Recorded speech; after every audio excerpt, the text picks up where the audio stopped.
नमस्कार।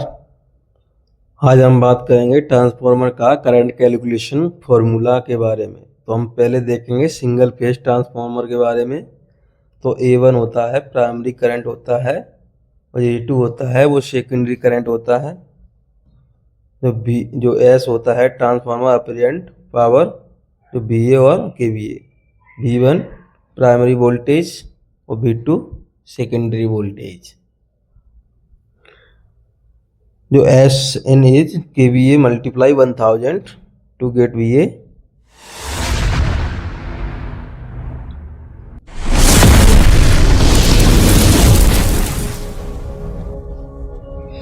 चलिए हम शुरू करते हैं। तो एक एग्जांपल लेते हैं।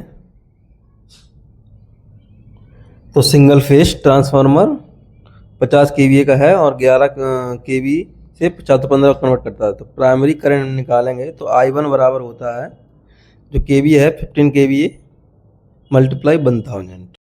जो 1000 डिवाइड बाय आएगा 11,000 वोल्ट। इसका आंसर निकल के आएगा 4155 एम्पियर।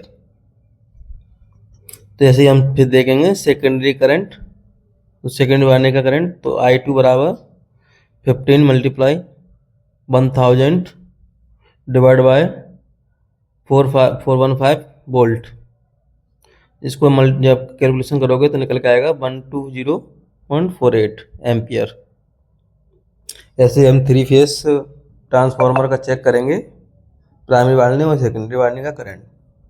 तो फॉर्मूला है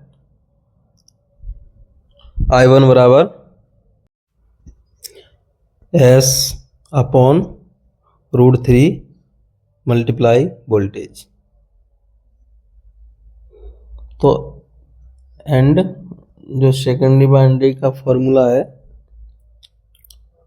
I2 बराबर S अपॉन √3 मल्टीप्लाई V2। तो हम देखेंगे जो √3 का मान होता है 1.732 होता है। तो एक एग्जांपल लेते हैं। मेरे पास एक ट्रांसफार्मर है जो 500 KVA 11 KV से 415 में कन्वर्ट करता है।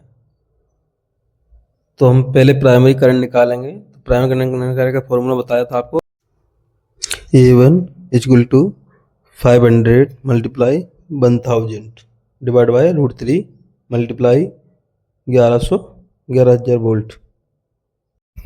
जब हम 500 को 1000 मल्टीप्लाई करेंगे तो 500000 वैल्यू आएगी।